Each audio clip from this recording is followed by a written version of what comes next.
Bismillahirrahmanirrahim. Assalamualaikum warahmatullahi wabarakatuh. Alhamdulillahirabbil alamin wassalatu wassalamu ala rasulihil amin wa ala alihi wa ashabihi wa man tamassaka bidinihi ila yaumil.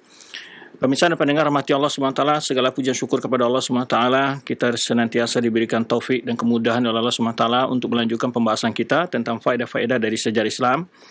Alhamdulillah, segala puji dan syukur kepada Allah. Di awal Jumat Ramadan ini, di awal Ramadan ada Jumat yang pertama ini, kita memohon kepada Allah Subhanahu wa taala di hari yang penuh berkah ini agar senantiasa kita diberikan kekuatan dan semangat oleh Allah Subhanahu wa taala untuk belajar agama yang mulia ini.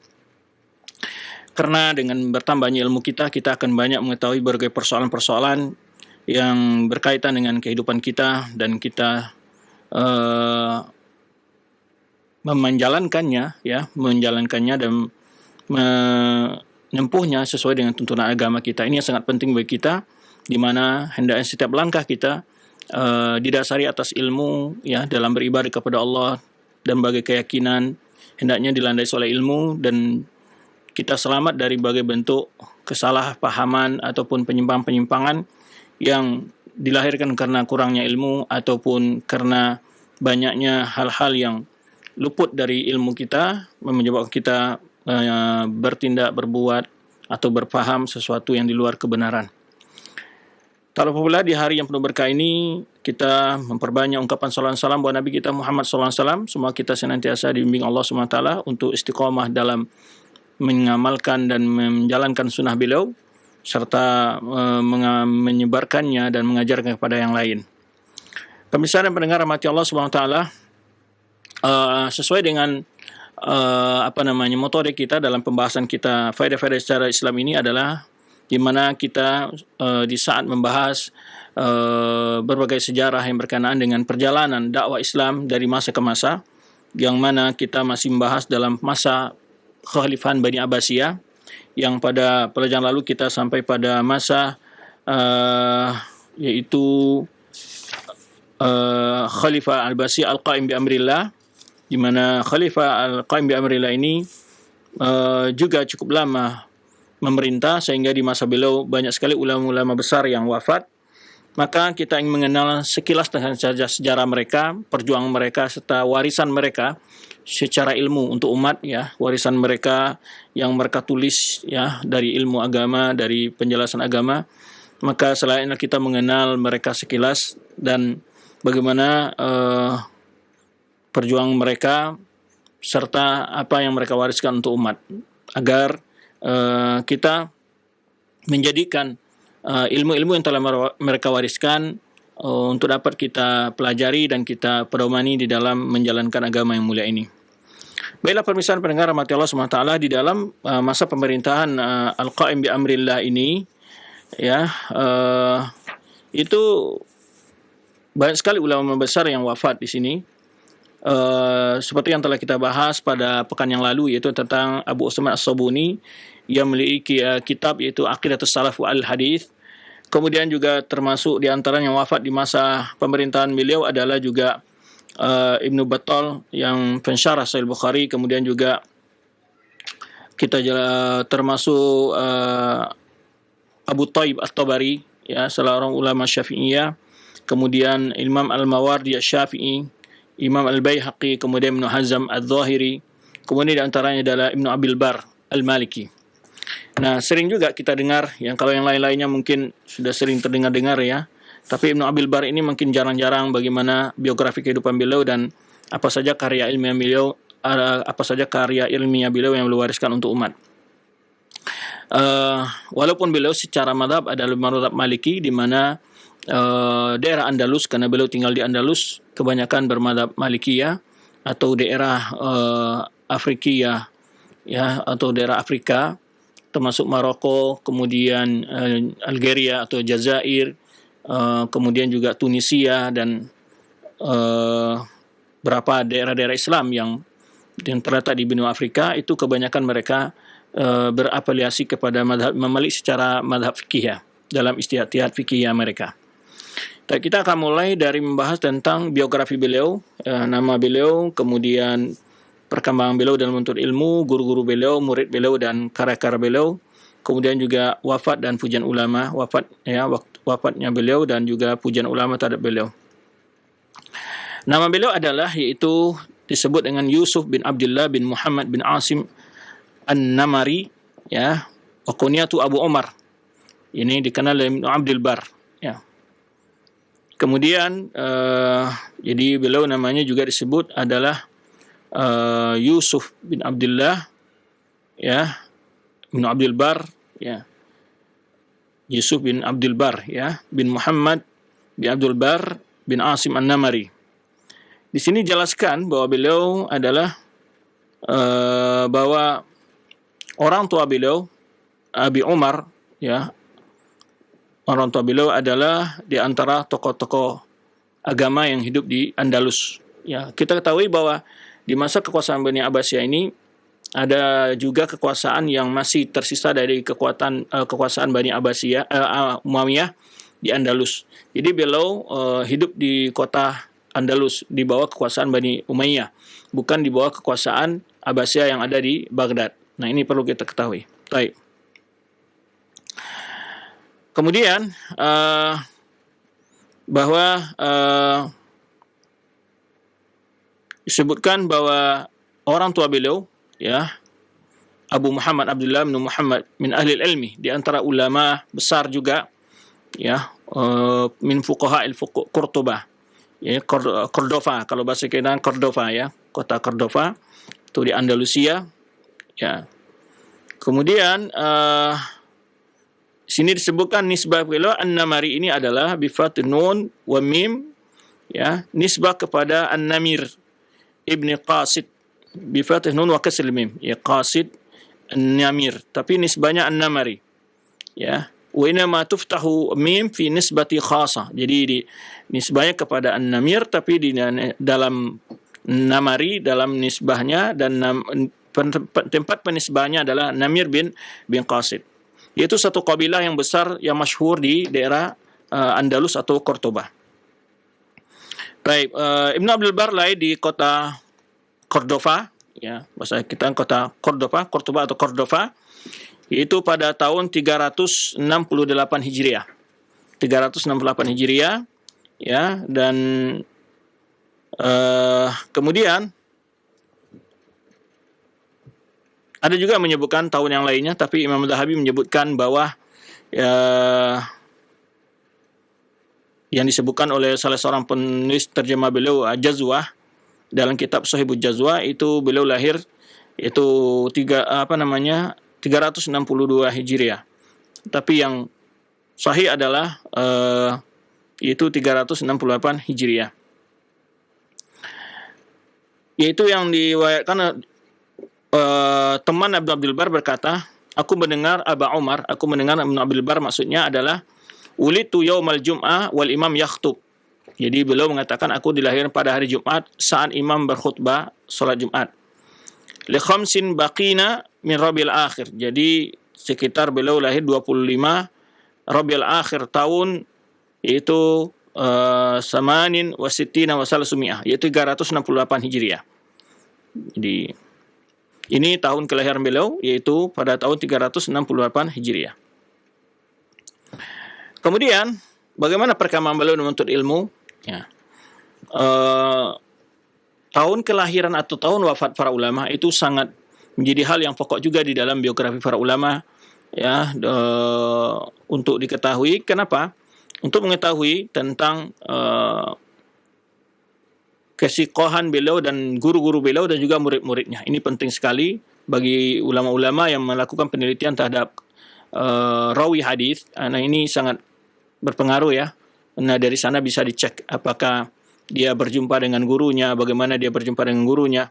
Jangan-jangan sampai seseorang mengatakan dia berguru kepada si fulan padahal di si fulan belum lahir, ya, pada saat si fulan wafat umpamanya.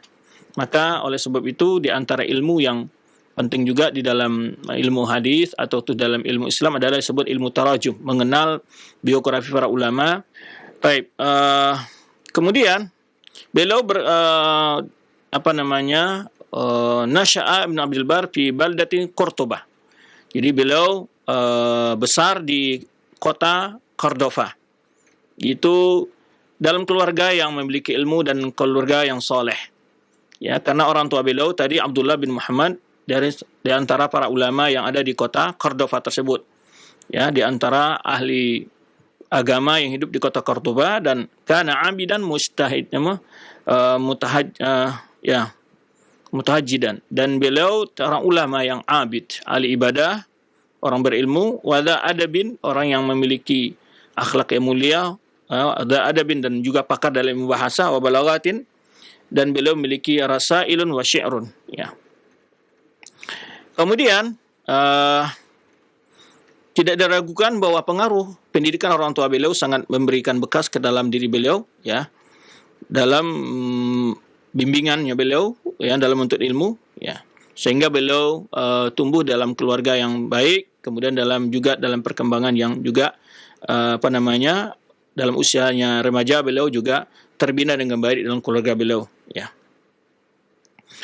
Baik, bapak beliau wafat dalam saat pada tahun, yaitu tahun 380 Hijriah.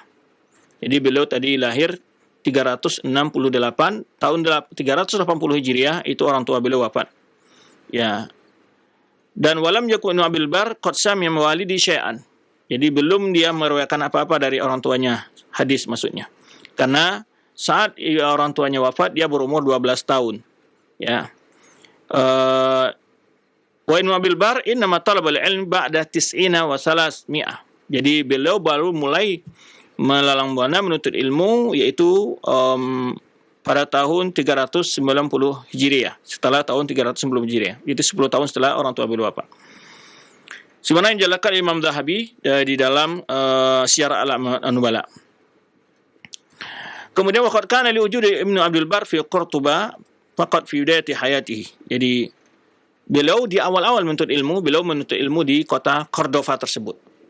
Jadi salah satu faedah juga ini di sini kita lihat bagaimana setelah kita melihat berbagai biografi ulama yang hidup di kota Baghdad atau di bawah kekhilafaan Bani Abbasiyah di daerah Kufa, Basra, sangat tidak terganggu perkembangan ilmu dari sisi terganggunya politik. Karena memang kita ketahui ya suasana politik di masa-masa pemerintahan abad Abbasiyah pada abad ke-3 dan ke-4 Hijriah atau di awal-awal abad ke-5 Hijriah itu sudah mulai agak goyang dan goncang.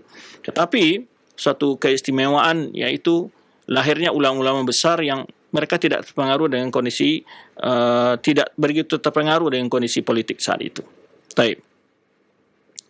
Jadi beliau takwin ilmiah atau pembentukan beliau dalam memiliki ilmu itu yaitu dimulai dari belajar para ulama-ulama besar yang ada di kota Cordova tersebut, ya, kota Cordova, di mana tadi kita sebutkan bahwa kota Cordova adalah ibu kota kekhalifahan saat itu di Andalus, ya, yang ada di Andalus. Di sanalah letak ibu kota kekhalifahan, ya, istananya raja, ya.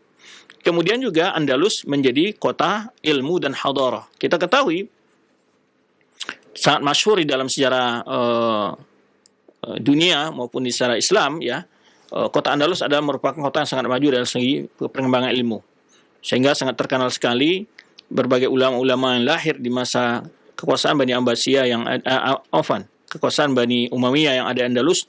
Terkenal sekali bagaimana perkembangan Islam di sana, dan di sana ada universitas yang di mana berbagai negara yang ada di Eropa mengirimkan mahasiswa-mahasiswa mereka untuk berada di Andalus. Ini kalau kita baca sejarah kehidupan perkembangan ilmu di kota Andalus di masa Islam itu luar biasa. Bahkan Barat menjadi berkembang adalah karena mereka menyekolahkan, ya, putra-putra mereka ke Andalus, kemudian mereka pulang dan memiliki berbagai ilmu, dan ilmu yang berkembang di Andalus tidak semata-mata ilmu agama saja, tapi juga berbagai ilmu lainnya, ilmu kesehatan, ilmu biologi, fisika, dan berbagai ilmu-ilmu eksakta yang lainnya itu berkembang di Andalus, sehingga terkenal sekali, ya, Universitas Andalus yang saat itu sangat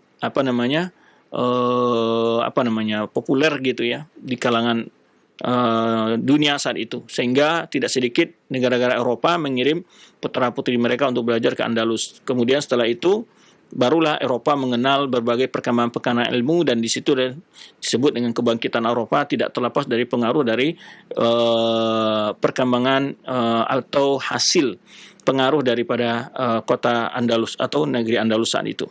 Baik. Kemudian di Andalus itu hidup berbagai ulama-ulama yang pakar ilmu hadis, ilmu tafsir, ya, berbagai ulama besar, ya, di antara sebagai Abu Umar At-Talamanki, kemudian yang juga sebagai guru daripada Abu Umar atau Ibnu Abdul Bar, ya. Wa kana mustaqar sunnah wal jamaah, dan juga kota Andalus adalah pusat, yaitu perkembangan dakwah Ahlussunnah wal Jamaah, ya. Di sana nazalaha jumlatun minat tabi'in wa tabi'it tabi'in. Di sana tinggal banyak di kota Andalus itu juga, yaitu para ulama-ulama di kalangan tabi'in dan atba'at tabi'in. Jadi di kota Andalus itu hidup para tabi'in dan juga atba'at tabi'in. Wa asbat hadara Islamiyah fil Maghrib, dan menjadilah Andalus atau Cordova menjadi pusat budaya Islam di daerah Maghrib, ya. Daerah Maghrib itu kalau istilah bagian barat, ya. Ya, saat itu, ya. Maka bagi anak-anak muda Islam, ya, yang mencoba membaca sejarah Andalus, di sana akan terlihat oleh dia bahwa atau kita akan melihat bahwa betapa Islam telah banyak memberikan sumbangan kepada kemajuan Barat sebenarnya. Bahkan tidak sedikit buku-buku yang ada di Andalus yang mereka terjemahkan ke dalam bahasa Latin dan juga bahasa Yunani, dan juga bahasa-bahasa yang pakai di negeri-negeri Eropa saat itu. Taib. Sehingga mereka mengistilahkan para ulama-ulama itu dengan seperti Apenrus, Ibnu Rus, Avicenna, Ibnu Sina, dan berbagai ulama-ulama lain yang pada itu pakar dalam ilmu-ilmu sosial dan juga ilmu-ilmu ilmu fisika dan biologi dan ilmu-ilmu lainnya. Wa kana an-nasu yashudduna ar-rihal ilaiha li riwayatil hadits. Jadi samping juga ilmu-ilmu dunia, ilmu agama juga luar biasa, sehingga tidak sedikit manusia yang melakukan kunjungan untuk menuntut ilmu hadis di sana, ya. Kemudian dirasatul adab wal fikih, dan juga belajar masalah adab. Jadi adab ini ilmu sastra Arabnya, ya, ilmu sastra Arab dan juga ilmu fikih. Wa mukhtalifil ulum, dan ilmu lain-lainnya. Yani waqad imtaza Andalusiyuna jami'an wa bisifatin akhas ahlu Cordoba. Jadi sangat berbeda kondisi masyarakat di Andalus, secara khusus kota Cordova, ya, bil hirsi ala talabil ilmi, kesungguhan mereka dalam menuntut ilmu. Ada satu hal yang perlu diperhatikan oleh kita semua, baik sebagai rakyat maupun pemerintah, bahwa titik awal kemajuan sebuah bangsa, ya, terbentuknya budaya yang mempengaruhi dunia, itu dimulai dari titik ilmu. Di saat ilmu itu berkembang di sebuah negara, maka negara itu akan menjadi pusat perhatian dan menjadi pusat kemajuan. Ini yang perlu. Maka oleh sebab itu hendaknya suatu hal yang harus diperhatikan oleh para pengambil kebijakan, ya, di negara ini adalah masalah perkembangan ilmu. Jadi maksud di sini perkembangan ilmu yang secara luas, ya, baik dari menyediakan laboratorium, tersedianya badan-badan penelitian, ya, alat-alat pendukung penelitian. Maka jika ilmu ini berkembang, maka negara itu di situ akan bangkit. Jadi banyak orang berpendapat bahwa ada satu metode di masa sekarang, orang melihat bahwa kemajuan negara itu bersumber dari ekonomi. Ya, mereka lebih mengatakan bahwa negara ini akan sejahtera adalah dengan meningkatkan ekonomi. Ya, mungkin saja salah satu pandang itu ada sisi benarnya, tetapi sebetulnya kalau kita lihat sejarah dunia maupun sejarah Islam, kita melihat bahwa titik awal kemajuan sebuah bangsa dan negara itu adalah dari ilmunya, dari ilmu, jadi kemajuan pendidikannya. Jadi maka kita lihat juga setiap negara yang maju pendidikannya, negara yang akan maju. Ya, kita ambil bicara kalau kita bandingkan negara kita dengan Malaysia hari ini dari segi penelitian-penelitian secara dunia perguruan tinggi juga kita bolehkan di bawah mereka lah, ya. Walaupun sebelumnya tahun 70-an atau 60-an kita boleh dikatakan sebagai negara yang majulah di Asia Tenggara. Tapi hari ini kenapa? Adalah karena memang kita lihat lembaga pendidikan kita ya itu mengalami kegoncang terus. Setiap berganti menteri, berganti metode, berganti diacak terus, sehingga kebijakan-kebijakan ini tidak membuat kemajuan dalam aturan pendidikan kita. Setiap ada menteri baru, setiap ada kebijakan baru, aturan baru, sehingga diacak terus. Jadi kurikulum berubah terus. Kadang-kadang lebih fokus katanya untuk masalah keterampilan, meninggalkan materi-materi yang lain. Nah, kadang-kadang di tingkat SD sudah diajarkan yang ilmu-ilmu yang sifatnya untuk mengarahkan biar mereka orang-orang yang siap bekerja di perusahaan dan membuka lapangan kerja. Tapi kita lupa bahwa di dalam taraf pendidikan anak ada ilmu-ilmu yang harus dasar yang mereka miliki. Maka tidak cukup memberikan ilmu keahlian semata. Tapi yang lebih penting lagi adalah ilmu dalam bentuk pembentukan karakter. Nah, ini yang mungkin harus diperhatikan lebih seksama oleh kita para pemerhati pendidikan. Jadi kalau di sekolah umpamanya tidak mendapatkan perhatian yang lebih serius tentang masalah perhatian akhlak dan moral ini, maka mestinya di dalam keluarga juga lebih besar harus diperhatikan. Termasuk di sini di negara kita yang perlu kita perhatikan bersama adalah masalah tontonan, siaran, dan juga santapan yang ada di media-media kita. Media-media kita lebih banyak menampilkan kehidupan yang glamor, hiburan-hiburan yang tidak mendidik. Nah, ini juga perlu perhatikan sebetulnya. Jadi pendidikan itu tidak hanya di dunia formal, ya, tidak hanya sebatas di dunia formal saja, lembaga formal saja, tetapi sebetulnya di masyarakat itu pendidikan itu harus tampak sebetulnya. Jadi ada pendidikan pengalaman yang harus di masyarakat terlihat. Jadi baik di dalam acara-acara yang ditampilkan oleh media-media, mestinya juga harus ada pendidikan-pendidikan yang karakter di situ.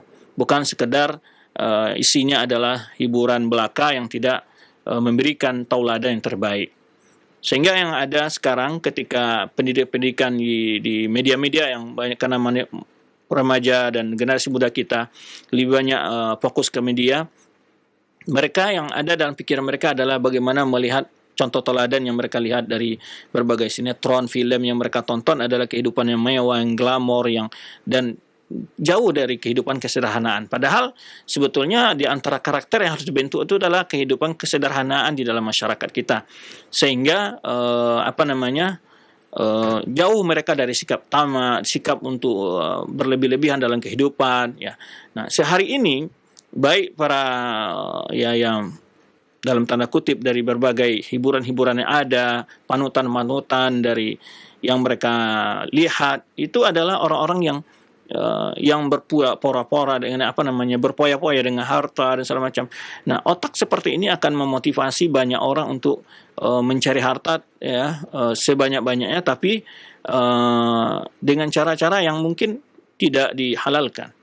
Nah, ini yang membuat kadang-kadang kita lihat mental-mental sebagian daripada orang-orang terlibat perbuatan pidana korupsi dan segala macamnya, bukan mereka kekurangan harta, tapi adalah yang membuat mereka buat itu adalah keinginan untuk berpoya-poya, keinginan untuk berpoya-poya. Bukan mereka tidak cukup gaji yang mereka terima, tapi adalah masalahnya adalah dari mental mereka.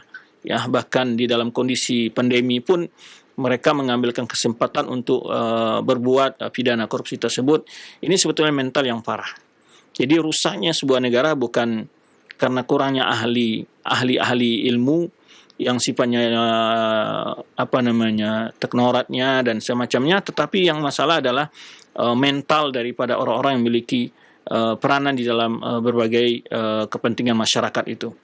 Jadi kalau kita lihat di dunia kesehatan, kalau seandainya yang menjadi bisnis sekarang ada rumah sakit yang begitu sangat mementingkan masalah bisnis, sehingga banyak masyarakat yang kadang-kadang mereka tidak mampu menjangkau untuk biaya pengobatan, dan bahkan tidak asing di telinga kita kadang-kadang ada orang yang tidak mampu untuk membiayai kelahiran, dia melahirkan di jalan dan diusir dari rumah sakit segala macam. Ini sebetulnya ada kemanusiaan bicara di sini.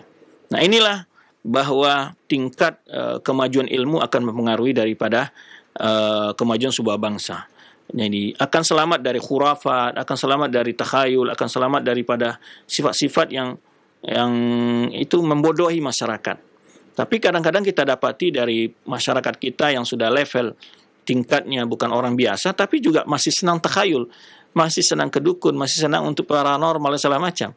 Nah ini anehnya, kenapa masih senang ke situ gitu? Padahal dia mungkin udah doktor, ya, ada juga profesor, dan juga masih senang mempercayai hal-hal seperti ini. Jadi ini suka keanehan gitu. Kenapa? Karena memang kita lebih mementingkan ilmu yang sifatnya mendidik manusia dalam bentuk keahlian saja, tapi lupa mendidik manusia menjadi manusia yang seutuhnya, ya, manusia yang seutuhnya. Maka kalau pendidikan hanya mementingkan masalah keterampilan, maka tentu tidak ada bedanya lembaga pendidikan dengan para pelatih-pelatih sirkus yang bisa melatih binatang untuk berbagai keahlian, ya. Jadi apa bedanya guru-guru, ya, para pendidik dengan pelatih sirkus yang bisa juga mendidik binatang untuk memiliki keahlian-keahlian? Tapi beda sebetulnya, pendidikan itu bukan sekedar keahlian, tapi adalah membentuk manusia yang beriman, yang bertakwa, yang memiliki perasaan, ya, dan seterusnya. Baik, maka kalau kita lihat, ya, ketika bangkitnya ilmu di Baghdad, Baghdad menjadi pusat budaya dunia. Kemudian ketika bangkitnya ilmu di Andalus, ya, Andalus menjadi pusat perhatian dunia dan menjadi pusat pendidikan, dan sehingga ketika itu dengan sendirinya pun bisnis pun naik, tentu pasti, ya, karena orang akan berdatangan untuk menuntut ilmu di situ, kemudian juga akan membutuhkan berbagai pelayanan kebutuhan seharian, pasti dengan sendirinya ekonomi akan naik. Di samping itu pakar-pakar yang ada itu memiliki wawasan dan keimanan yang cukup juga ketika mereka memiliki peranan di tengah masyarakat, tidak sebatas keahlian mereka miliki, tapi mereka juga memiliki dalam bentuk emosional, religi mereka, keagamaan mereka juga bagus. Nah ini yang perlu kita bentuk di tengah masyarakat kita. Intinya pesannya adalah bahwa pondasi kemajuan sebuah bangsa tidak sebatas ekonomi. Bahkan sebetulnya ekonomi itu lebih diarahkan kepada untuk kemajuan pendidikan. Itu yang perlu kita perhatikan. Jadi bila di sini dijelaskan di mana Andalus, kota Cordova itu menjadi pusat pendidikan. Dan juga terkenal sekali anak-anak Andalus adalah orang-orang yang sangat sungguh-sungguh dalam menuntut ilmu, ya. Watafani fi itina'i kutub. Nah, ini juga yaitu sangat antusias dalam memiliki referensi ilmiah, yaitu ilmu, kitab-kitab, buku-buku. Mereka sangat suka membaca, sangat suka memiliki buku-buku. Nah, ini satu hal yang perlu kita perhatikan. Ketika orang membeli sebuah jajan, sebuah belanja di kuliner, menghabiskan uang 500.000, 300.000, tetapi ketika membeli buku, nah ini ketika masyarakat lebih menghargai makanan daripada buku, maka ini masyarakat masih konsumtif, yang masih kehidupan mereka masih belum meningkatkan, belum mengetahui tentang harga sebuah ilmu. Maka ini yang kita lihat. Di negara kita ini masih jauh, ya, menghargai sebuah karya ilmu itu, ya, masih berat untuk membeli buku dan lebih enak membeli jajan. Nah, ini bentuk bahwa memang masih jauh kita dari negara-negara yang maju. Kalau kita lihat di negara-negara yang orangnya haus buku, dan kemudian buku itu dibaca tentunya, ya. Jadi tafani fi itina'il kutub ini juga kayak suatu masyarakat yang ada di Andalusan itu, di samping anak mudanya ada orang yang sungguh-sungguh menuntut ilmu. Ini juga pesan kepada anak-anak muda, jangan hanya sekedar berhura-hura menghabiskan umur tanpa ada arti, ya, mejeng di sana, nongkrong di sana sini, dan menghabiskan waktu yang tidak berguna sama sekali. Hendaknya mereka adalah orang-orang yang memikirkan masa depan mereka dan masa depan masyarakat mereka dan negara bangsa mereka. Jadi masyarakat Andalus itu adalah anak-anak mudanya orang yang antusias terhadap ilmu, dan juga watafani fi iktina'il kutub, orang-orang yang suka kepada buku, ya, orang-orang yang suka buku. Wa min thama intashara al-maktabat fi sa'il al-awsat. Jadi sehingga banyak sekali perpustakaan.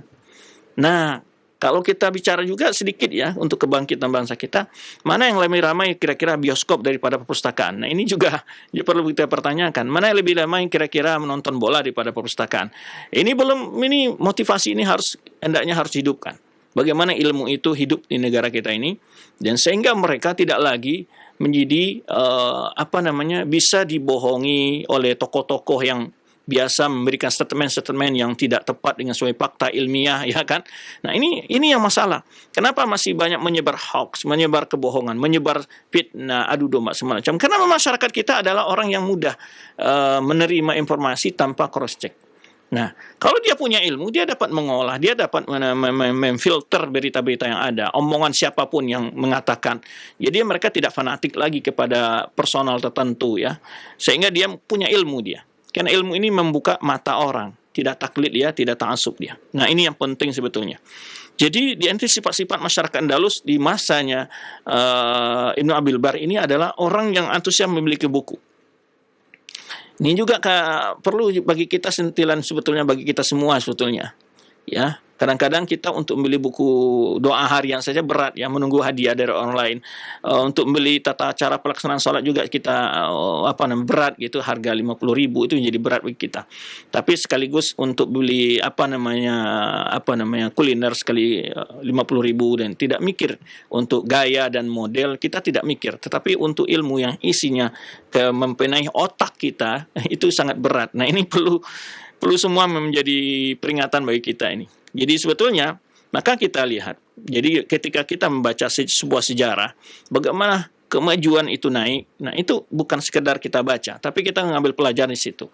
Di kota Andalus itu menjadi pusat yang diakui oleh dunia, ya, bahkan hari ini masih di dalam sejarah barat disebutkan bahwa mereka banyak sekali mengambil faedah-faedah dengan kemajuan yang ada di Andalus tersebut. Mulai dari ilmu. Sehingga perpustakaan suatu yang disenangi oleh masyarakat. Jadi kita hari ini bukan hanya masyarakat umum, para orang-orang yang berada di barisan pendidikan saja, baik dosen maupun guru, ya, jarang ke perpustakaan malah. Jadi jangankan mengharapkan masyarakat umum untuk suka ke perpustakaan, jadi guru sama apapun jarang gitu lah. Bagaimana? Ini juga perlunya ini sesuatu yang terobosan yang membuat bagaimana agar masyarakat kita lebih banyak membaca, senang membaca, memiliki buku, ya. Apalagi masyarakat yang sifatnya yang orang-orang memang di garis terdepan dalam masalah memperhatikan pendidikan. Nah, ini sangat suatu hal yang perlu diperhatikan di dalam kehidupan kemajuan bangsa kita. Baik. Kemudian min thumma intashara al-maktabat fi sa'ir al-awsat, sehingga banyak di berbagai penjuru tersebar perpustakaan.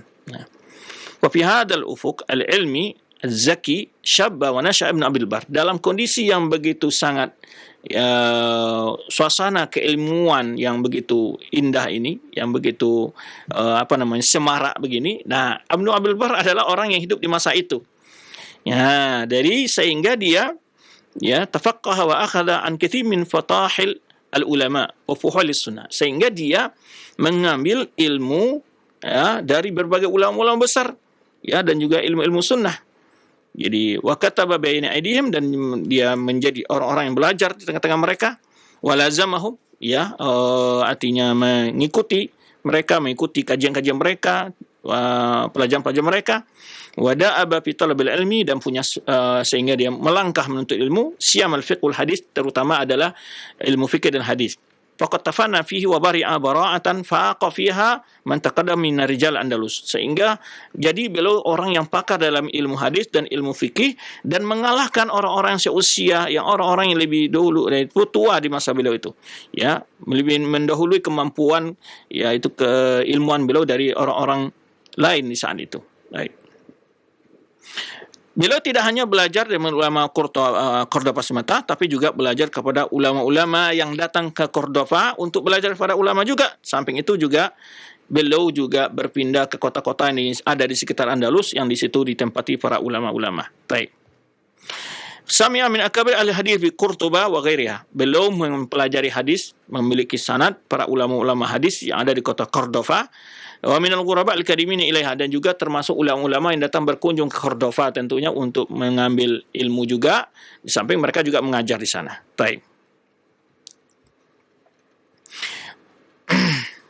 Wa kataba ilaihi min ahli syarqi minhum Abu Dzar Al-Harawi wa Abdul Ghani bin Sa'id Al-Hafidh. Jadi disebutkan di sini uh, para ulama-ulama yang memberikan ijazah kepada beliau, ya. Ulama memberikan ijazah kepada Ibnu Abdul Bar. Taib. Dan juga Ibnu Abdul Bar berpindah-pindah, ya. Walaupun beliau tidak keluar dari daerah Andalus, tetapi di Andalus itu banyak sekali, kalau bahasa kitanya daerah-daerah, kabupaten atau wilayah-wilayah yang menyebar, itu ulama juga banyak di sana, dan beliau berkeliling di berbagai daerah-daerah yang di Andalus untuk menuntut ilmu. Baik.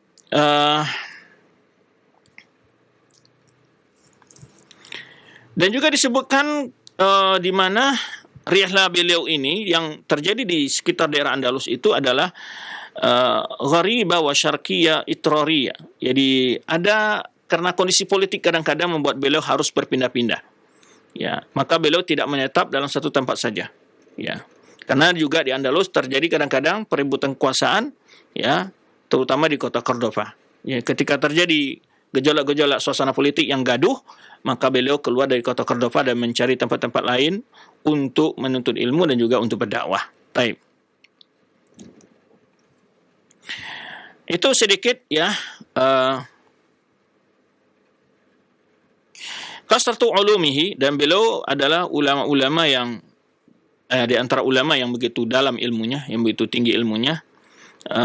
Di sini sebutkan di mana beliau baraza rahimahullah fi funun syatta. Beliau memiliki keahlian dalam berbagai bidang ilmu. Faqih, hafiz, ahli fikih, hafiz, juga hafiz, orang yang ahli dalam hadis menghafalnya. Muqsir alim bil qiraat, juga ahli dalam ilmu Al-Qur'an, ya. Kemudian wabi khilafil fiqh, dan juga berbagai pendapat para ulama dalam masalah hukum-hukum fikih. Wabi ulumil hadis wa rijal, juga ahli dalam ilmu hadis dan ilmu rijal, ya. Kemudian juga beliau katsirus syuyukh, dan juga banyaknya guru-guru beliau. Bahkan disebutkan guru beliau sampai sekitar 100 orang, ya. Baik.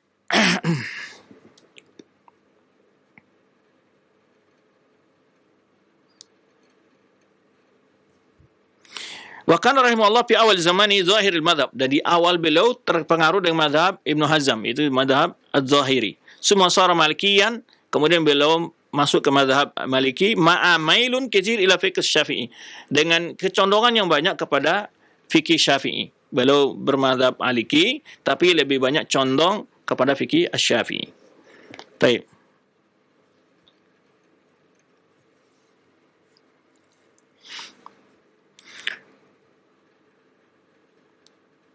Kemudian juga disebutkan bahwa beliau jauh dari orang-orang yang taklid muqallid, ya. Walakin ragma annahu malikil madhab illa annahu ghairu muqallid bal huwa yadhum at-taqlid kama ya'ti dzikru insyaallah.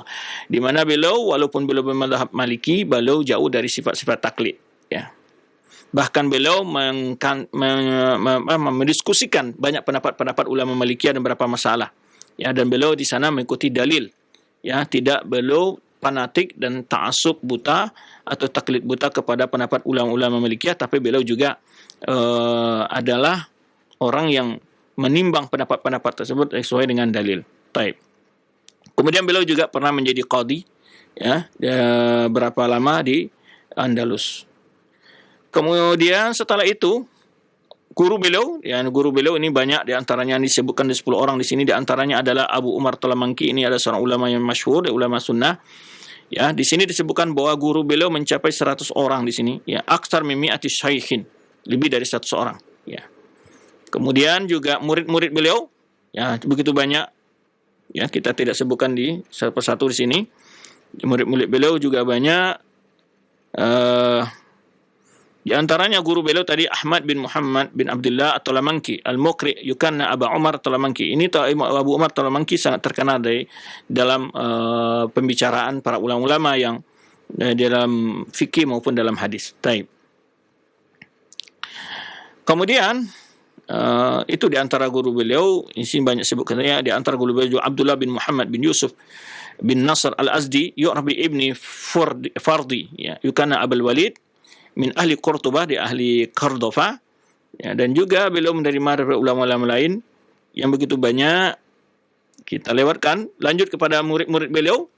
Nah, murid beliau juga begitu banyak, ya, lebih dari fatahasala ladai aktsar min tis'ina tilmizan, Jadi dalam buku-buku yang membahas biografi beliau, dia lebih dari 90 orang dari murid beliau, ya. Wada'an laisa hasran li jami' man akhadha an Ibn Bar fa hunaka adun katsira akhadhu anhu wa lam yadhkurhum kutubut tarajum. Ini bukan untuk membatasi jumlah orang yang mengambil ilmu dari buku-buku beliau atau dari beliau, tetapi kitab tarajum hanya menyebutkan sebagian dari murid-murid beliau, ya. Kemudian di sini disebutkan ada 10 orang dari murid beliau, di antara yang masyhur ada Ahmad bin Muhammad bin Razak al-Umawi min ahli Qurtuba yukana Aba Ja'far. Ini kemudian juga ada lagi Sufyan bin Asi bin Ahmad bin Sufyan al-Asadi yukama Aba Bahr.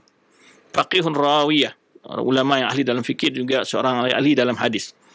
Min jumlatil ulama wa kibar udaba dhabitan li kutubihi. Jadi ini beliau di antara ulama-ulama besar juga. Ini murid-murid beliau menjadi ulama besar. Taib.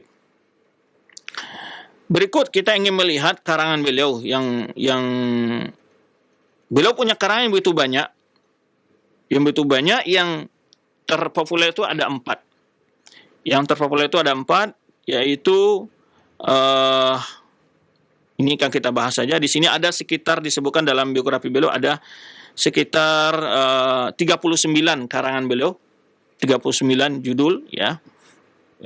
Tetapi akan dibahas 4 kitab beliau yang masyhur. Itu Tamhid yang pertama. Tamhid, ya, yu'adu kitab Tamhid min ajal wa 'azami wa akbar kutub Ibnu Abdul Bar. Kitab Tamhid adalah kitab yang paling besar di karangan Ibnu Abdul Bar, di antara kitab yang beliau karang, ya. Kemudian tidak disebutkan nama beliau kecuali disebutkan dalam kitab beliau itu Tamhid, Sahibut Tamhid, ya. Ibnu Hazm menyebutkan la a'lamu fil kalam ala fiqhil hadis mislah fa kaifa ahsan minhu. Kata Ibnu Hazm memuji kitab beliau Tamhid ini adalah, saya tidak mengetahui la a'lam fil kalam ala fiqhil hadis, saya tidak mendapatkan penjelasan dalam fikih hadis, ya, sepertinya. Bagaimana lebih baik daripada itu? Kata Ibnu Hazm. Ibnu Hazm Al-Zahiri yang juga wafat dalam masa kerajaan, di masa kekuasaan Al-Qaim bi amrillah. Berkata Abu Ali Al-Ghassani, kitab Tamhid lima fil wata' min ma'ani wa asanid rattabahu ala asma'i syuyukh Malik ala hufril mu'jam. Di mana kitab Tamhid ini yaitu membahas tentang hal yang berkenaan dengan hadis, yaitu dalam kitab Tamhid ini yang beliau susun menurut guru-guru Imam Malik, ya. Wa kitab lam yataqaddamu ahadun ila misli. Kitab yang belum pernah seorang pun yang mampu menyainginya, ya.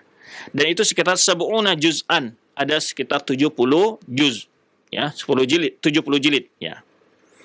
Adapun metode beliau dalam kitab ini adalah beliau menyebutkan di muqaddimah kitab beliau ini Tamhid, itu kitab Tamhid Ibnu Abdul Bar, ra'aitu al-ajma fi kitab hadha ma tadammana al-muwatta' Malik ibn Anas rahimahullah fi riwayah Ibnu Yahya al-Laitsi al-Andalusi anhu min hadis Rasulullah SAW. Jadi beliau ingin mengumpulkan dalam kitab Tamhid ini apa yang terdapat dalam kitab Muwatta' Malik dan yang diwakilkan oleh Riwayah bin Yahya al-Laitsi, yaitu baik yang disanadkan dari hadis Rasulullah SAW yang musnad atau yang maqtu atau yang mursal, dan wa kullu ma yumkin idafatuhu ilaihi, sebagai hal yang berkenaan dengan hadis yang disebutkan di situ.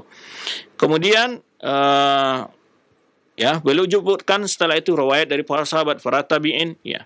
Dan itu beliau bentuk penyusunan beliau dengan menyebutkan guru-guru dari berdasarkan riwayat dari guru Imam Malik. Baik. Kemudian wa dzakartu min ma'anil athar wa ahkamiha al-maqsuda bi dhahir al-khitab ma'ila alim mithli fuqaha ulul albab. Beliau juga mengomentari makna hadis, mensyarah dan berbagai hukum yang terkandung dalam tersebut.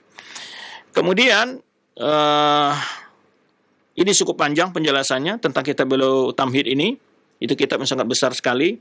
Kemudian yang kedua adalah korinnya, temannya, saudara kembar Tamhid itu adalah Istidkar. Kalau Istidkar itu membahas masalah berbagai hukum fikih yang beliau kaji, ya, dari kitab Muwatta' Malik, tapi ini secara fikih. Kalau di sana secara hadis beliau kaji. Secara hadis beliau kaji hadis yang mendukung tentang sanad-sanad yang diadakan oleh Imam Malik terusnya. Nah, kalau ini lebih pendekatannya secara fikih, kalau di sana pendekatan secara ilmu hadis. Nah, istidkar ini adalah itu istidkar fi syarh madzhab ulama ila amsar. Jadi istidkar adalah menyerahkan berbagai pendapat mazhab ulama ya kaum muslimin mimma rasah Malik fi Muwatta'i, yang disebutkan oleh Imam Malik dalam kitab Muwatta'nya. Min ra'i wal athar, baik pendapat ulama maupun dalil-dalil Athar, ya, athar artinya Quran dan Sunnah. Juga pendapat para sahabat. Hadal kata wi'adu mukammila li kitab tamhid. Ini seakan-akan adalah menyempurnakan kedudukan kitab tamhid dalam menyarahkan syarah Muwatta' Malik. Li'an Abdul Bar ikhtasar fi kitab tamhid ala kalam ala hadis. Jadi dalam kitab tamhid dia bicara berbagai riwayat-riwayat tentang hadis, baik yang mausulah yang nyambung ke Rasulullah SAW atau mursalah yang tidak nyambung, ya. Wa fi hadzal kitab, dan kitab istizkar itu beliau menyebutkan asar-asar yang disebutkan dari sahabat tabi'in dan pendapat para ulama, ya tentang berbagai hukum yang diambil dari hadis-hadis yang disebutkan dari Imam Malik dalam kitab Muwatta'nya. Baik. Nah, ini di antara kitab beliau yang kedua. Yang ketiga adalah Al-Isti'ab fi Ma'rifatil Ashab. Nah, ini tentang biografi para sahabat radhiyallahu anhum. Kitab ini adalah unwannya adalah yaitu sebenarnya yang terlihat dari judulnya Al-Isti'ab fi Ma'rifatil Ashab. Itu mengoleksi terjemahan dalam mengenal sahabat Nabi SAW. Baik, di kitab ini beliau memulai tentang keadilan para sahabat dan tentang keutamaan sahabat entah pada Al-Quran dan Sunnah. Kemudian untuk karena kemudian juga menyinggung sekilas tentang sejarah sirah Rasulullah SAW. Kemudian beliau menyebutkan yaitu tarajum sahabah, biografi para sahabat Nabi SAW, ya.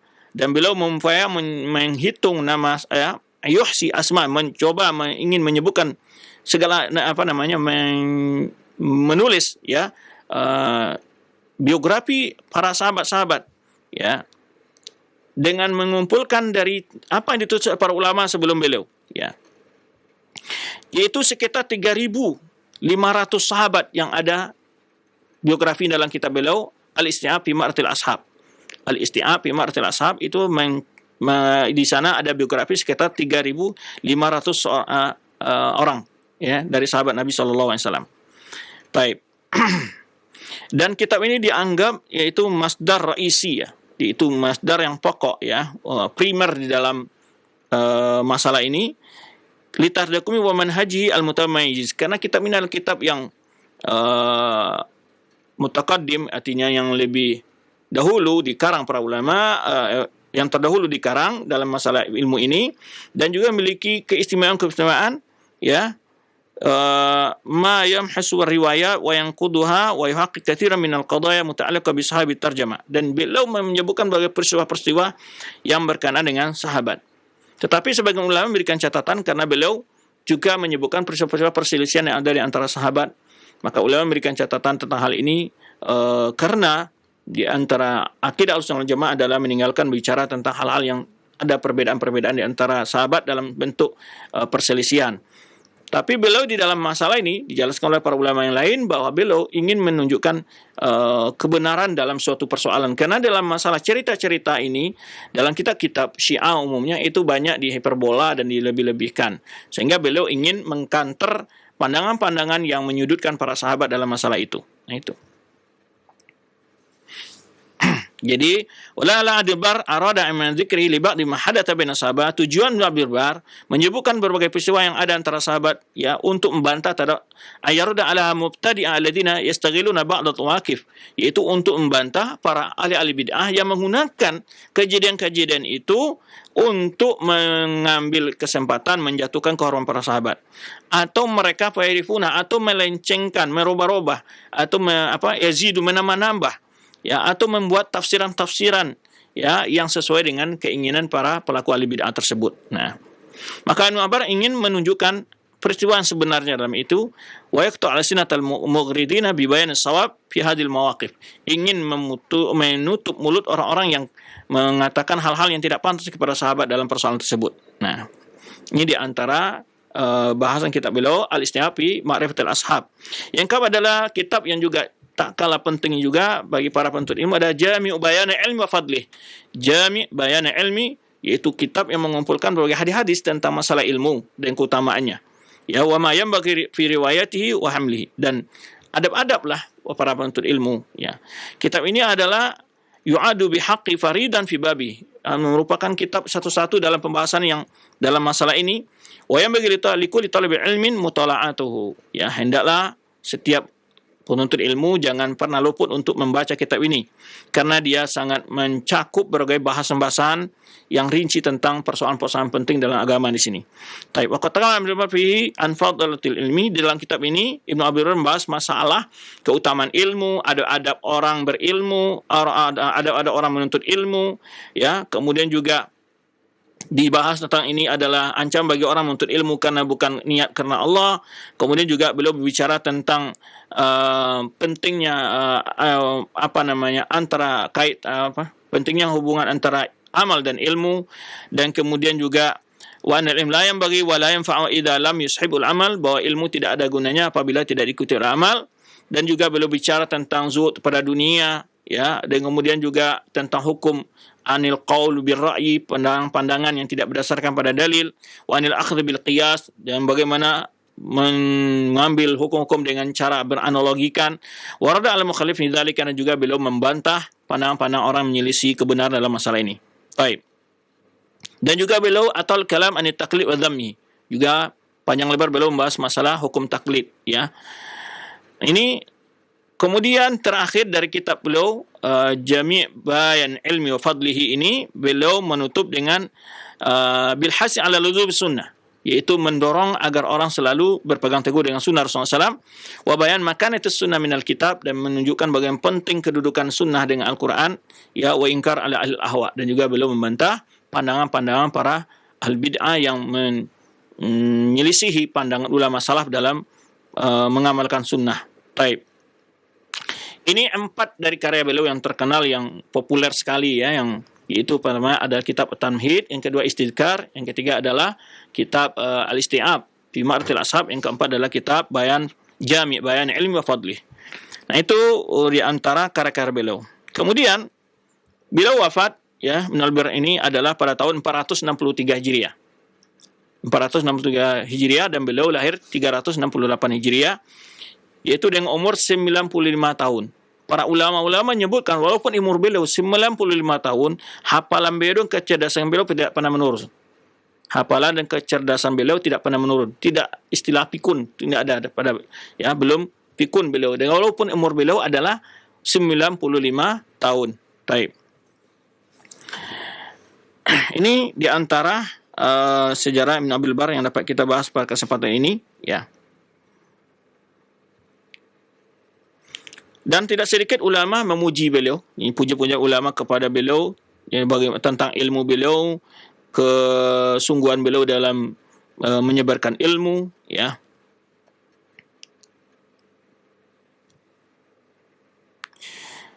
Di sini berkata Anhu Al-Humaidi, menyebutkan Abu Umar faqihu hafiz, yang memuji Abu Umar bin Abdul Bar adalah orang yang faqih, hafiz, muqsirun, alimun bil qiraat, ahli dalam ilmu qiraat, wa bi khilafil fiqhi wa bi ulumil hadis wa rijal, ahli juga dalam ilmu fikih, ilmu ulumul hadis, dan juga para rawi-rawi hadis. Nah, kemudian banyak sekali pujian para ulama-ulama kepada beliau. Di antaranya juga Abul Walid Al-Baji memuji beliau, lam yakum bi Andalus mislu Abi Umar Ibnu Abdul Bar fil hadis. Beliau menyebutkan tidak ada di kota Andalus yang lebih ahli seperti Ibnu Abdul Bar dalam masalah ilmu hadis, ya. Kemudian juga dipuji oleh Abul Walid Al-Baji menyebutkan waqala aidan Abu Umar ahfaz ahl Maghrib. Beliau adalah ulama yang paling banyak hafal hadis di kalangan para ulama Maghrib. Nah, dan masih banyak pujian-pujian para ulama kepada beliau atas sumbangan ilmu beliau dan perjuangan beliau untuk umat, ya, dalam menyampaikan ilmu dan juga mendakwahkannya, mengajarkannya, dan menulisnya. Baik. Kemudian juga termasuk Syaikhul Islam Taimiyah mengatakan min a'lamin nasi bil athar wa tamyiz baina sahiha wa saqimiha. Kata Syaikhul Islam Taimiyah, Ibnu Abdul Bar ini adalah ulama yang paling berilmu tentang athar, ya, hadis dan perkataan para sahabat, dan wa tamyiz, dan juga paham membedakan antara yang sahih dengan yang lemah.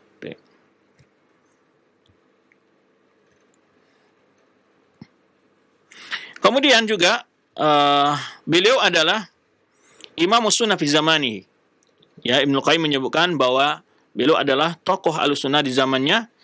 فهذه شهادة من إمام من أئمة السنة بأن عبد البر إمام السنة في زمانه وكما شهد له بصحة الاعتقاد Ibnu Qayyim, bahwa di mana ulama-ulama mengakui tentang kebenaran akidah beliau. Di sini beliau mengatakan, Ibnu Qayyim menyebutkan wa kana fi usul diyana ala madhhab salaf. Beliau di dalam pokok-pokok akidah beliau adalah sesuai dengan madhab salaf. Lam yaqul fi ilmi al-kalam bal qafa athar masyayikhihi. Beliau tidak sedikit pun mempelajari, masuk atau mempergunakan ilmu kalam. Tapi beliau mengikuti guru-guru beliau. Baik. Ini adalah beberapa hal tentang kehidupan Ibnu Abdul Bar. Sebetulnya ada buku yang telah membahas tentang khusus mengumpulkan akidah beliau, yaitu yang berjudul Aqidatu Imam Ibnu Abdul Bar fi Tauhid wal Iman. Fi Tauhid wal Iman, ditulis Syekh Sulaiman bin Saleh bin Abdul Aziz Al-Ghasn. Itulah sedikit tentang biografi Ibnu Abdul Bar dan karya beliau. Di antara kitab beliau yang dapat kita jelaskan, semoga para penuntut ilmu dan kaum muslimin dapat diberikan wejangan dan sampaian tentang kitab beliau seperti Jami' Bayan Ilmi Fadlihi. Ini sangat penting untuk dimiliki oleh setiap penuntut ilmu, dan juga mungkin bisa disampaikan kepada masyarakat umum tentang isi-isi kitab tersebut secara ringkas. Demikian, wallahu a'lam bishawab. Kita kembali kepada al-akh Madu kita dari studio Cilensi. Nah, baik, syukran jazakallahu khair, barakallahu fiik kepada Al-Ustadz yang sudah memberikan penjelasan atau pemaparan dari biografi Al-Imam Ibnu Abdul Bar As-Sabuni, yang mudah-mudahan menjadi hasanah ilmiah bagi kita, menambah ilmu bagaimana biografi para ulama Ahlussunnah wal Jamaah yang kita tidak kenali menjadi kita mengetahui dan kenal dengan mereka. Baik, untuk selanjutnya kami buka sesi interaktif, sesi soal jawab bagi Anda para pemirsa ataupun pendengar yang ingin bertanya. Silakan Anda bisa mengirimkan pertanyaan di nomor layanan pesan singkat, dan tentunya kami harapkan sekali lagi pertanyaan disesuaikan dengan pembahasan kita di kesempatan pagi hari ini. Baik, yang pertama Ustadz, ada pertanyaan dari hamba Allah yang berada di Bogor. Assalamualaikum warahmatullahi wabarakatuh. Ya Ustadz, setiap menjelaskan mengenai biografi para ulama seringkali disebutkan nasabnya yang cukup panjang. Nah, apakah yang jadi pertanyaan, apakah hikmah dari penyebutan nasab yang cukup panjang tersebut Ustaz? Sedangkan di dalam Islam kita tidak berbangga dengan nasab. Guna ulama menyebutkan nasab ulama itu akan jelas garis keturunannya, kemana dia nyambung keturunannya, untuk mengetahui apakah dia orang yang dari silsilah ulama juga, atau dari keturunan kabilah mana, atau dari daerah mana. Itu tujuannya para ulama untuk mengenal garis keturunan. Oleh sebab itu salah satu ilmu yang istimewa di dalam Islam disebut dengan ilmu nasab. Ini kalau orang Arab tuh sangat peduli sekali dengan ilmu nasab itu. Jadi mereka mengerti garis keturunan mereka, sampai kakak-kakak mereka, kabilahnya dari mana, dan itu mereka memiliki ranji keturunan seperti itu. Ini keistimewaan dari orang Arab. Jadi tidak bisa membuat garis keturunan palsu. Mereka tahu sekali. Ada orang menisbahkan diri kepada sebuah kabilah yang bukan di mereka, ini akan terdeteksi di sana. Karena akan ada orang-orang yang kadang-kadang mengaku keturunan ini, keturunan itu. Nah, di dalam bangsa Arab itu sangat mudah dideteksi, karena mereka mengetahui di mana tinggalnya, kabilah apa yang di situ, siapa saja nama-nama kakek-kakeknya, kemudian anak-anak cucunya, itu bisa mereka ketahui. Nah, ini keistimewaan dari orang Arab itu, dan ihtimam dengan ilmu ansab namanya. Jadi sangat penting hal itu untuk mendeteksi karib kerabat mereka, tentu berhubungan juga dengan nanti garis keturunan mereka dari mana, apakah dia keturunan Arab atau keturunan Ajam, apakah dari Persia, apakah turunan dari Romawi ataupun dari berbagai bangsa-bangsa lain. Dan tujuannya bukan untuk berbangga, tetapi adalah untuk mengenal garis keturunan, dan supaya tidak ada orang menisbahkan diri kepada suatu kaum yang mereka bukan dari kaum tersebut. Ini diantisipasi seperti itu. Jadi Ibnu Abdul Bar ini juga para ulama lain membuat garis keturunan itu supaya mereka mengetahui siapa saja kakek-kakeknya, dan mereka tahu bahwa keturunan mereka itu sudah asli dan tidak palsu dan tidak menyandarkan sesuatu kepada kaum yang bukan dari kabilah mereka. Itu barangkali di antara hikmah para ulama menyebutkan garis keturunan tersebut. Ya, sebenarnya Rasulullah SAW disebutkan garis keturunan beliau, ya, mulai dari Abdullah bin Abdul Muttalib bin Hashim bin Abdul Manaf, ya, bin Qusay bin Lu'ay dan terus bin Fihir ila Adnan, ya, kemudian nanti Fihir ke Quraisy, kemudian sebenarnya saudara Rasulullah SAW sebutkan innallaha astafa Kinana min bani Ismail wastafa Quraisyan min Kinana wastafa bani Hashim min Quraisy wastafani bani Hashim. Ini beliau ada garis-garis keturunan beliau. Garis keturunan itu sangat penting untuk mengetahui jejak keturunan mereka dan tidak bisa dipalsukan. Itu maksudnya. Wallahu a'lam bishawab. Ya, nah baik. Syukran jazakallahu khair atas jawaban Ustaz. Demikian untuk yang bertanya. Dan selanjutnya, ada pertanyaan kembali Ustaz. Telah dijelaskan bagaimana begitu luar biasanya biografi-biografi para ulama yang Ustaz jelaskan. Dari sisi hafalan dan semangat menuntut ilmunya, yang jadi pertanyaan, bagaimana mereka dididik ketika masa kecilnya Ustaz? Tentunya bukan hanya dari sisi pengaruh ketakwaan orang tuanya saja, pastinya ada hal-hal lain yang sehingga mereka itu menjadi orang-orang yang luar biasa. Mungkin bisa dijelaskan Ustaz, bagaimana mereka pada keumuman di masa kecilnya, yang mungkin mudah-mudahan Allah Subhanahu wa taala yang menghadirkan di negeri ini ulama sekaliber mereka. Yang sangat mempengaruhi tak lebih daripada budaya masyarakat juga, ya, lingkungan sebetulnya. Dan ini kita rasakan kalau di sebuah daerah budaya masyarakat itu adalah senang kepada agama, belajar agama, ya, termasuk kami sendiri, ya. Sebetulnya kami itu hidup di desa, tapi rata-rata anak-anak yang dari desa ini belajarnya itu ke daerah lain. Ada pondok kalau di Sumatera Barat itu di Priaman, kalau saya di Sijunjung. Ini desa yang terpencil, tetapi belajarnya jauh keluar. Karena memang pendahulu-pendahulu yang tinggal di desa ini sudah dahulu pernah belajar ke sana. Jadi itu yang membuat. Nah, ini budaya ini yang membuat. Seperti di Arab umpamanya. Mereka kan punya budaya hafalan yang kuat, ya. Senang menghafal itu. Karena memang budaya begitu. Menjadi suatu aib bagi mereka kalau dalam keluarga mereka tidak ada yang hafal Al-Quran. Itu menjadi aib bagi mereka. Ya, bagi aib sekali kalau tidak ada di antara keluarga mereka yang menjadi ulama, menjadi tokoh agama, menjadi orang hafal hadis apa. Nah, itu karena itu sudah menjadi suatu trennya mereka seperti itu. Nah, jadi tren itu ada di masyarakat. Jadi itu yang membuat mereka motivasi sehingga tidak jadi asing, bahkan suatu hal yang menjadi kelaziman di dalam budaya mereka hal seperti itu. Nah, menghidupkan suasana ini yang penting. Ini maka oleh sebab itu yang banyak mempengaruhi kehidupan kita sebetulnya adalah lingkungan. Jadi kalaupun pemain seorang orang tua, seorang orang soleh, tapi kalau lingkungan di luar juga tidak mendukung, otomatis juga anak-anak kita akan mudah terpengaruh oleh lingkungan. Ini yang banyak. Ya, anak kita mungkin kita didik di rumah untuk sopan, untuk bergaul baik, tapi ketika dia bergaul di luar dengan teman-temannya, mendengar kalimat-kalimat yang tidak baik, mungkin main game, mungkin kata-kata yang tidak baik, segala macam, ini sangat pengaruh. Tidak akan mungkin kita anak-anak kita untuk kita larang dengan bergaul dengan lingkungan, tidak mungkin. Di sekolah pun begitu.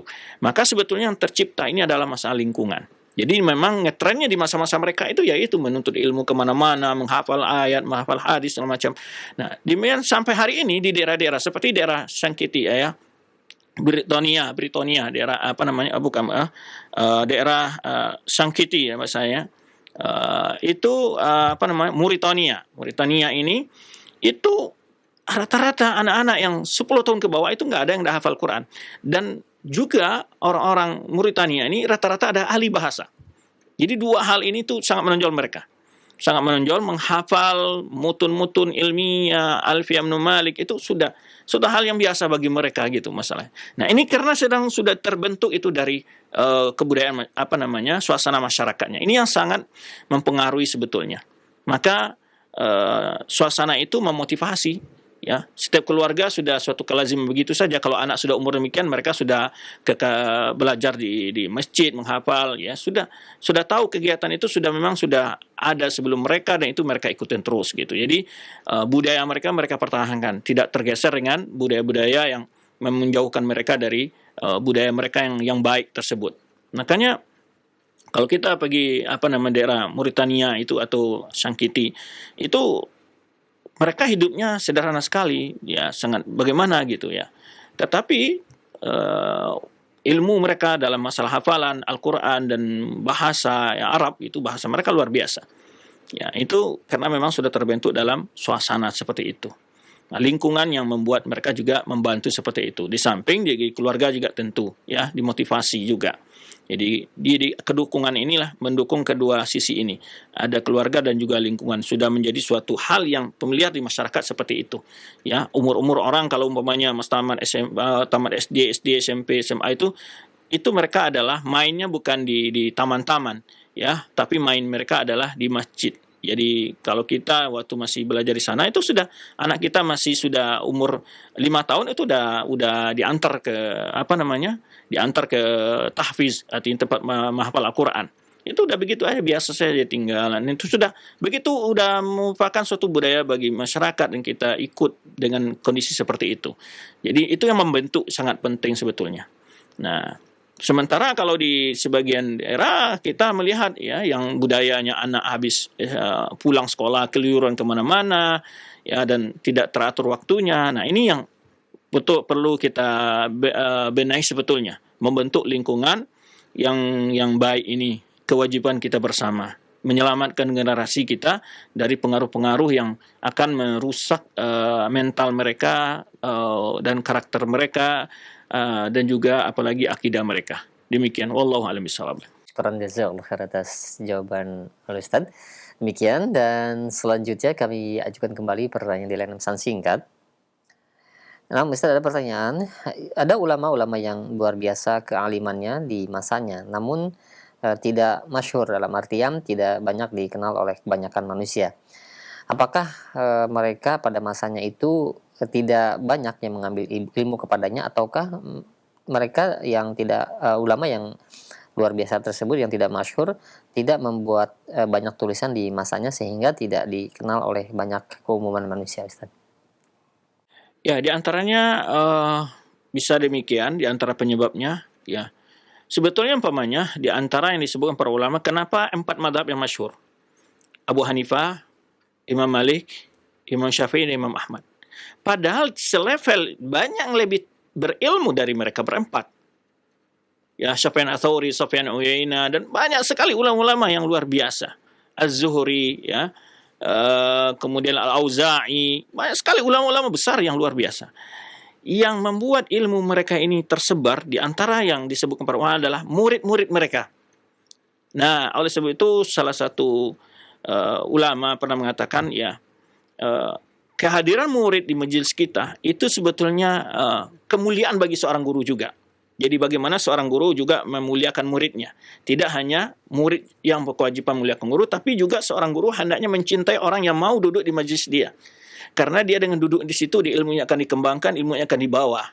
Nah, jadi di antara yang berjasa kepada ulama-ulama yang 4 mazhab fikih yang 4 ini, walaupun sebetulnya mazhab ulama itu ijtihad ulama banyak sekali ya, mujtahidin di antara Imam Tabari termasuk ulama yang mujtahid mutlak. Mereka juga sampai pada mujtahid mutlak itu mereka banyak ulama. Cuman yang mempopulerkan ilmu mereka, yang menulis ilmu mereka itu tidak menyebarkannya.